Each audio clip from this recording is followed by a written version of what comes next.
Hey, guess what? I've really been learning a lot about statistics, and I'm starting to see how it relates to my everyday life.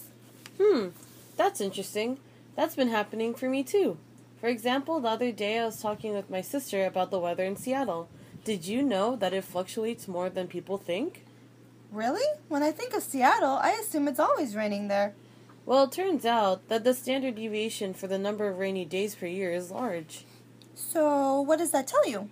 A large standard deviation suggests that some years it rains a lot and some years it doesn't. It depends on the year. I think she understood, but then she asked me if this year was a strange year for Seattle or not. She says that it seems like it hasn't been raining too much this year. Well, I guess we can compare how many days it's been raining this year against the average number of rainy days per year. But what if it's only rained one less day from the mean? Would we then conclude that it's been a strangely dry year? How many days would it take to seem very different from the average? I think there may be a way to figure that out using the standard deviation. We should use the standard deviation as a tool to measure how different this year's rainfall is from the mean. Oh, I get it. If the standard deviation was small, then even a small difference from the mean would suggest that it's a pretty different year.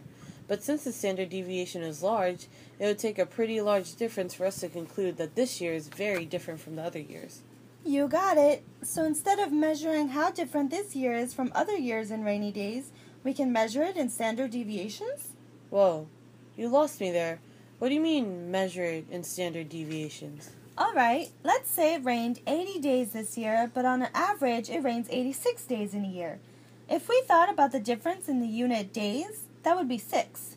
But we need to know, is 6 days a big difference? So instead of measuring that difference in days, we should measure it in terms of standard deviations. That sounds a lot like calculating z-scores, because the z-score tells you how many standard deviations a score is from the mean. Yes. How about we look at the formula for z-score and see if we can make sense of it in this new way? Here it seems that you have the distance between the score and the mean. Yes, but you have to remember that this difference is in terms of the measured unit.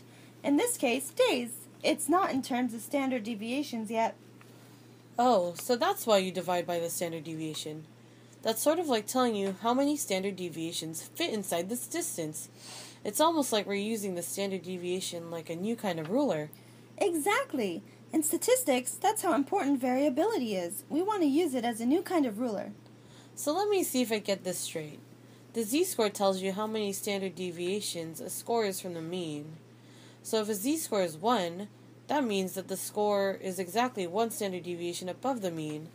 Can a z-score be negative? Sure, why not? If the score is below the mean, the z-score will be negative. So in your Seattle situation, if there are fewer rainy days than normal, the z-score will be negative. Also, if you know that the number of rainy days per year are normally distributed, you can use these scores to figure out exactly how rare this year is. Okay, I'll draw a normal distribution just to try this out. We can even use the Seattle situation as an example. Let's say that the average number of rainy days is 86, but the standard deviation is 15. How would you label it with days? Like this? Yeah. Now, how would you label it with standard deviations? It looks like I'm just relabeling the graph. You're right. We're just making it easier to see and talk about standard deviations.